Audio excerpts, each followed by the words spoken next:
Saludos Corillaje, aquí Silvino y estás viendo Starving Artists.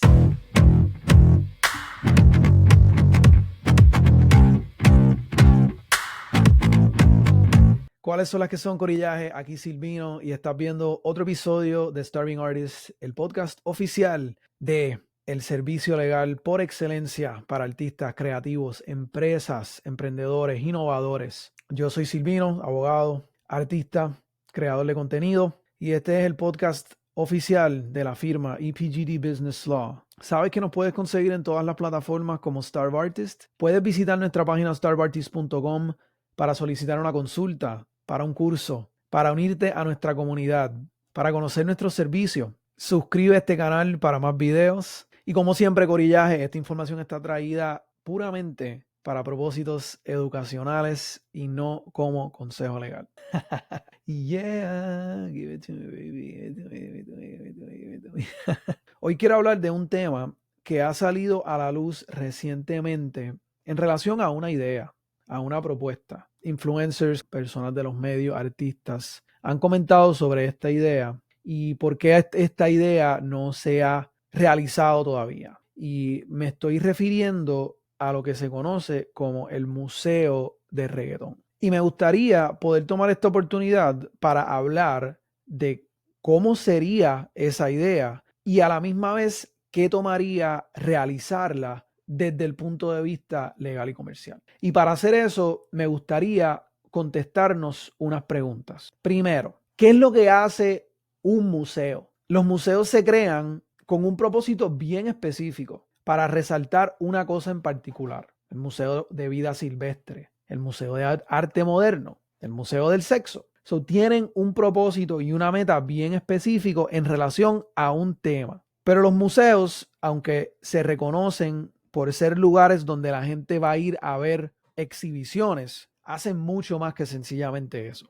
Uno de los propósitos es la exhibición de arte, la exhibición de historia, la exhibición de arqueología, pero más allá de exhibir, los museos hacen otras cosas importantes, como por ejemplo adquirir obras, adquirir colecciones, adquirir fondos para adquirir obras. Los museos también educan, se publican libros, se hacen exhibiciones, se hacen eventos, se hacen colecciones. Los museos conservan, los museos restauran obras, preservan obras, son activos en que esa cosa permanezca en la memoria pública y en la conversación pública, porque si no existen los museos, esas cosas dejan de ser apreciadas. Los museos también estudian. Hay académicos que estudian los temas, hacen investigaciones, historiadores, arqueólogos, personas que descubren más sobre esos temas. Los museos promueven, hacen convocatorias, ofrecen grants, entretienen, realizan eventos, conferencias, festivales.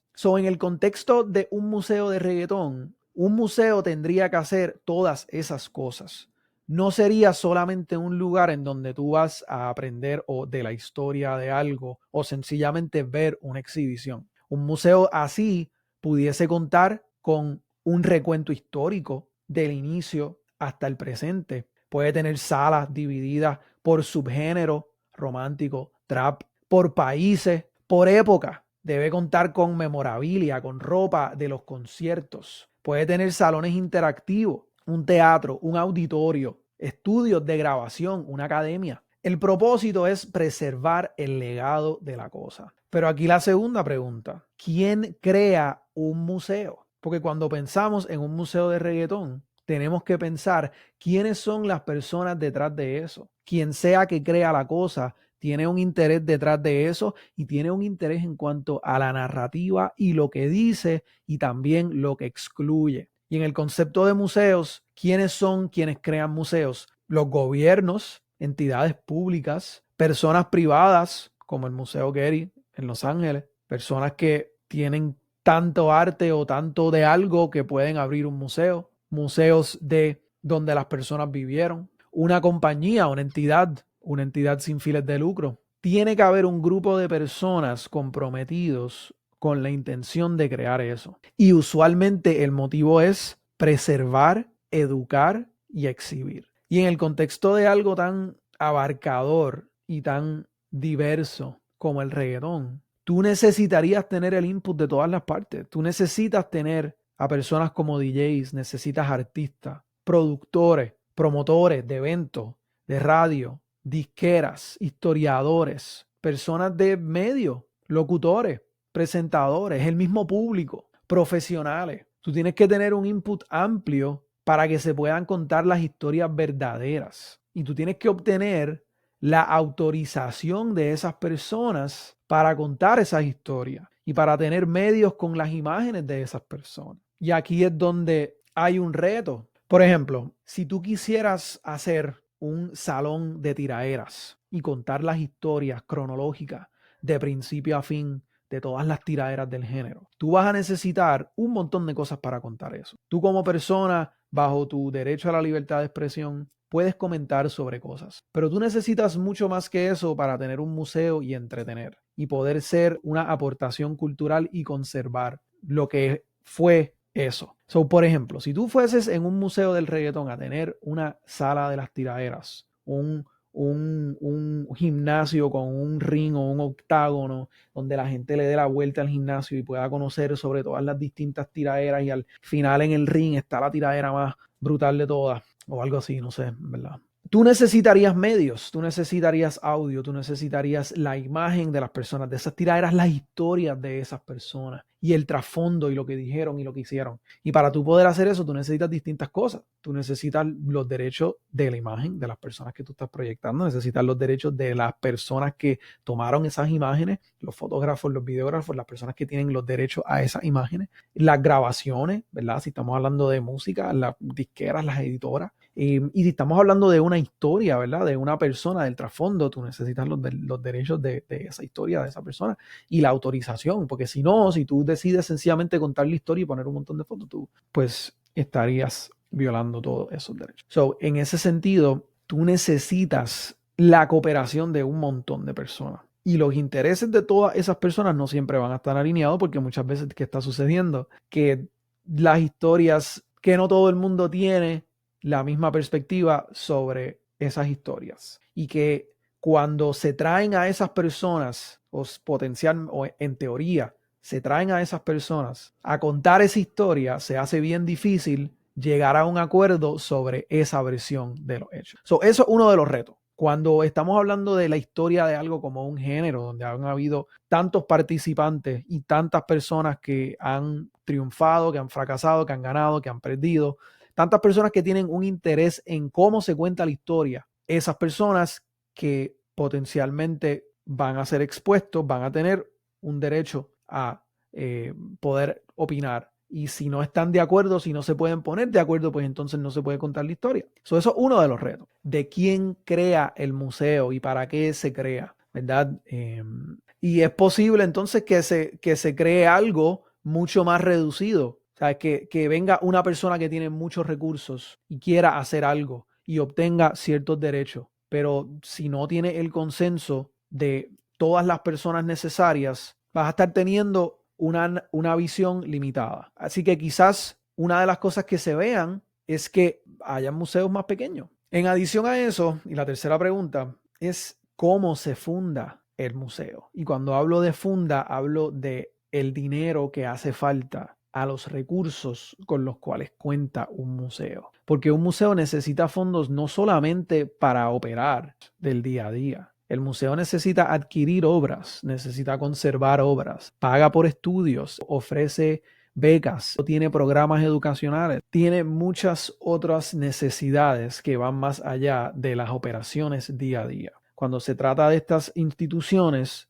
hace falta una estructura financiera. ¿Y cómo se logra eso? Lo primero que puede venir a la mente son donaciones y las donaciones pueden venir de distintos tipos. Uno puede hacer una donación en líquido, uno puede hacer una donación en activos, en obras, donaciones de espacios, colecciones, hacer fundraising, recaudación de fondos. Los museos pueden solicitar a grants de fundaciones, del gobierno, auspicios de corporaciones, boletería, membresías anuales, programas, el gift shop, mercancía. Se puede alquilar para eventos, para bodas. Y el último que quiero hablar son los endowments, que son la provisión de un recurso para que se explote y el valor añadido, la plusvalía, se use como ingreso para el museo. Por ejemplo, una persona que le dona, le da como herencia, como legado, una propiedad.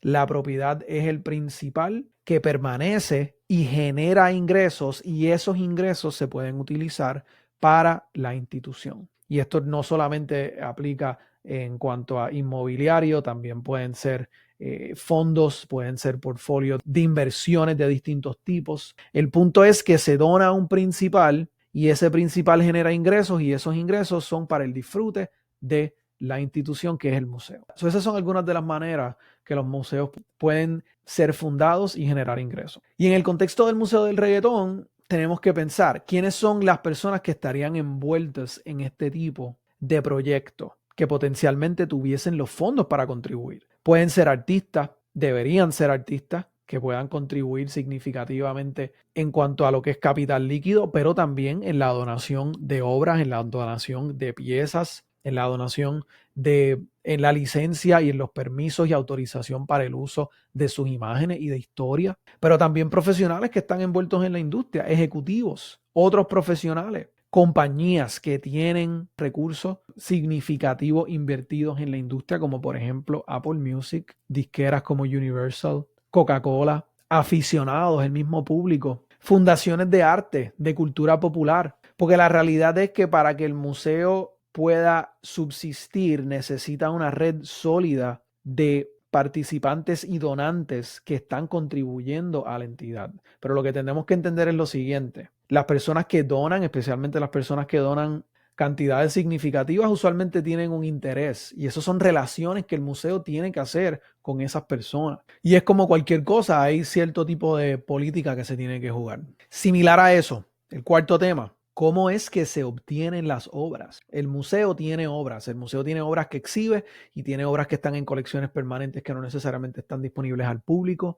El museo tiene derecho a hacer cosas con esas obras, ¿verdad? Está publicando libros, está haciendo promociones, está haciendo mercancía, está exhibiendo, está haciendo anuncios, billboards con esos materiales. Los museos tienen que obtener esas obras, y las obtienen de distintas formas. Pueden ser donadas. Puede ser donado por una persona, por un coleccionista, puede ser donado por una persona en su testamento, tanto como una donación entera, como un préstamo, como un endowment. Los museos compran obras con fondos de grants, con fondos de su endowment. Pueden hacer intercambios con otros museos. Pero lo interesante del Museo del Reggaetón es que, a diferencia de museos de arte, en el reggaetón no hay pinturas ni murales que se van a exhibir en paredes.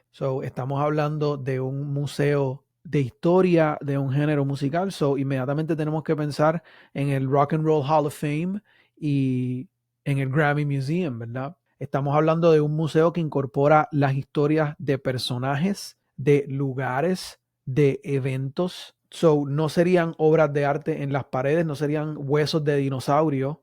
Estaríamos hablando ni siquiera de instrumentos musicales, porque este género, aunque se hace música, no se toca tanto instrumento. Estaríamos hablando de manuscritos, papeles, libretas donde se pueden haber escrito letras, vestimentas icónicas de conciertos, de ceremonias, exhibiciones interactivas que incorporan la música con audiovisual, fotografías auténticas, fotografías firmadas, artefactos, memorabilia, teatro, presentaciones en vivo. En el contexto de un museo del reggaetón, podemos pensar en cosas como, por ejemplo, el micrófono de Anuel, del Corazón. Podemos pensar en el carro de Daddy Yankee en su concierto. Podemos pensar en los scooters de Nicky Jam en Hacienda Escante. Una versión réplica en un salón de la tarima de Por Siempre de Bad Bunny, o un salón de todos los outfits de Bad Bunny a través del tiempo, de la evolución fashion. Un gimnasio de las tiraderas, como hablamos ahorita. Un salón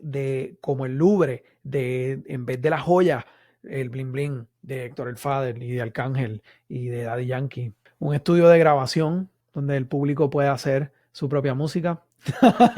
Una sección Madame Tussauds de wax figures. una sección que te muestre los reggaetoneros que se han convertido a la religión. Sí.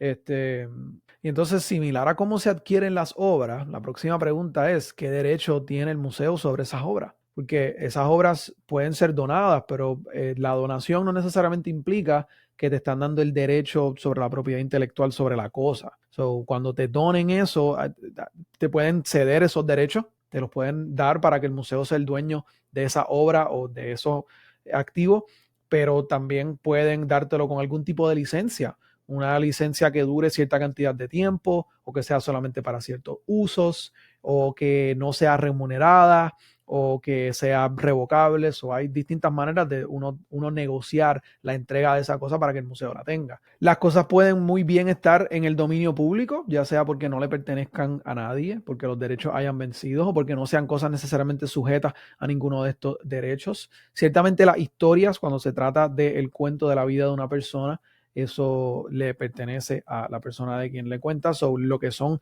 las historias completas de la vida de personas, pues son lo que se llaman los story rights. Y para contar esas historias en el contexto de una obra o aportación creativa, es posible que haga falta la autorización de esa persona. Y en adición a cómo se adquieren las obras y los derechos que tienen, tenemos que preguntarnos quién corre el museo. No solamente quién lo funda, sino quién está haciendo las operaciones del día a día. Los museos tienen juntas de directores y de síndicos. Tienen un director, directora, mercadeo, finanzas, como cualquier empresa. Las operaciones día a día, el staff, las personas que están curando las exhibiciones, los conservadores. Esas son algunas de las consideraciones, algunos de los temas que tenemos que tener pendiente cuando pensamos de un museo de reggaetón y de cómo se puede lograr, de cuáles son las personas necesarias, los recursos necesarios y cuál puede ser el objetivo que haga falta. Como siempre, Corillaje,